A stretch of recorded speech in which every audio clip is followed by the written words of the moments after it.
Et quasiment 8h15, vous suivez cette émission sur le canal 32 de la TNT à la radio comme tous les jours. Proposez-nous votre idée d'invention au 03 84 22 82 82. Car on parle invention, Flora, ce matin. En ce moment a lieu à l'Axone de Montbéliard le salon de l'innovation Crunch Time organisé par l'UTBM. Oui, depuis lundi et jusqu'à demain, l'Axone de Montbéliard accueille ce salon. Plus de 1600 étudiants travaillent sur des innovations technologiques proposées par de grandes entreprises locales et nationales. Bonjour Laurent Cachalou. Bonjour. Vous êtes enseignant à l'UTBM, consultant en innovation, co-organisateur de cette opération Crunch Time. C'est quoi déjà pour commencer le Crunch Time ?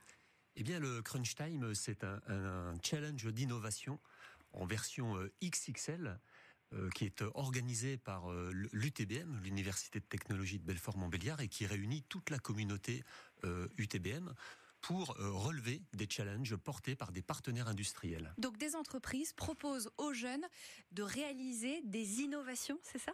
C'est ça. En fait, on veut vraiment proposer à nos étudiants une expérience immersive dans le monde réel, c'est-à-dire résoudre de vraies problématiques portées par des partenaires industriels. Et leur objectif, c'est de justement trouver des solutions face à cela. Et ils ont une semaine, 5 jours, pour relever ces défis. Et c'est donc une sorte de passerelle finalement entre deux mondes, la recherche et puis la réalité, le quotidien des entreprises. Exactement. Donc les entreprises ont besoin de se connecter à l'université, au monde de la recherche, a besoin de se connecter aux futurs ingénieurs que nous formons au sein de l'université. Et puis, de l'autre côté, les étudiants sont ravis de travailler sur de vraies problématiques, des cas concrets. Et ça, donc, c'est une alchimie qui fonctionne vraiment très très bien depuis maintenant presque, c'est la 6e édition. Donc, c'est vraiment un ça marche qui s'inscrit dans le temps. Alors, avant de détailler des idées qui ont pu émerger cette semaine, quelles entreprises déjà peut-on retrouver à ce salon ? Des entreprises de chez nous ? Oui, alors on retrouve de grandes entreprises que l'on connaît bien comme Alstom, General Electric, Lizzie Automotive, Forvia, donc tous les partenaires industriels présents vraiment localement au niveau du territoire. Mais pas que, on a également des sociétés comme Decathlon qui viennent nous voir donc de sites un peu plus éloignés. Et donc c'est vraiment une vraie satisfaction de pouvoir souder, on va dire, les entreprises de la région autour de notre projet, et puis également de s'ouvrir à d'autres partenaires qui viennent finalement d'assez loin. Et quels projets vous ont particulièrement marqué cette semaine ?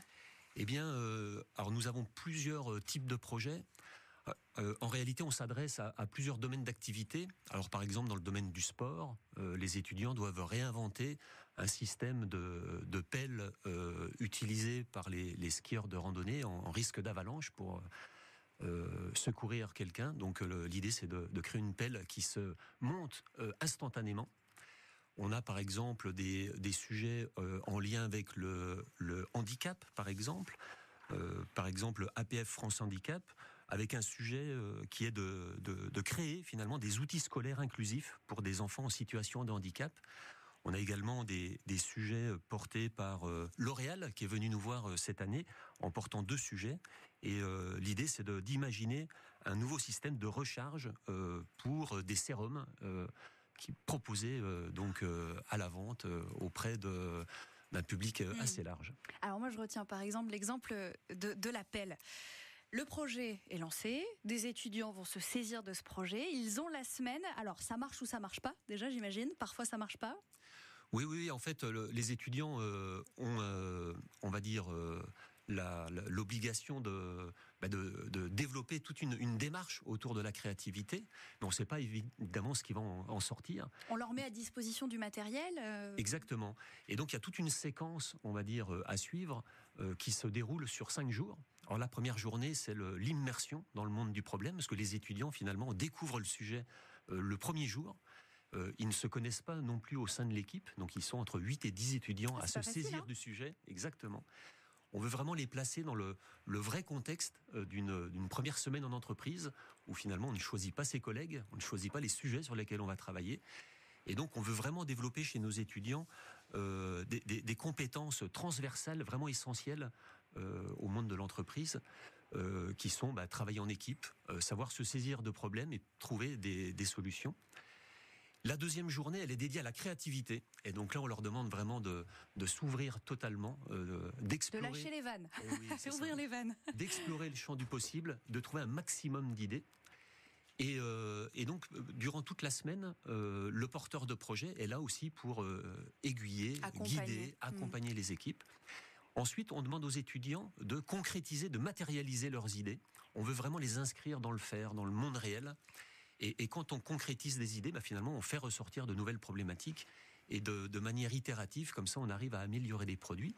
On a mis à disposition également un certain nombre de machines pour pouvoir maquetter, prototyper. On a organisé également une zone de test pour pouvoir tester également les premières propositions. Il faut que ça marche. Hein. Exactement. Et si ça marche, après, l'entreprise bénéficie de l'outil. Comment ça fonctionne en fait? Une fois que ça marche, l'entreprise qui a proposé le projet, ça fonctionne comment le lien avec les étudiants? Oui, l'entreprise, déjà le fait de proposer un défi d'innovation, c'est que l'entreprise est intéressée d'avoir une nouvelle vision, on va dire, sur la résolution de leurs problèmes. Et puis, et généralement, quand la solution est proposée par les étudiants, c'est plus tout. Enfin, par expérience, on mesure que la solution qui est ensuite développée dans l'entreprise est pas tout à fait la solution proposée par les étudiants, mais c'est plus tout à fait non plus l'idée qu'avait en tête l'entreprise avant de venir. Et là, on voit qu'il y a une vraie transformation. Et c'est vraiment ça qui est recherché par l'entreprise. Et il y a des projets ces dernières années qui ont cartonné? Alors c'est difficile de répondre à cette question parce que les projets évoluent au sein des entreprises. Et certains projets sont appliqués directement, par exemple dans le monde de la santé, où nous avons des problématiques, par exemple, qui nous sont portées par l'hôpital Nord-Franche-Comté. Eux appliquent directement les solutions appliquées, développées par les étudiants. Au sein d'entreprise, c'est plus difficile à suivre parce que les projets évoluent dans le temps. Vous savez, le crunch time, c'est la première étape du processus créatif, du processus de l'innovation. Qui est très long. Et qui est très long ensuite. Oui. Merci beaucoup Laurent Cachalot, enseignant à l'UTBM, co-organisateur de ce crunch time à l'Axone de Montbéliard qui se termine demain. Bonne journée. Merci.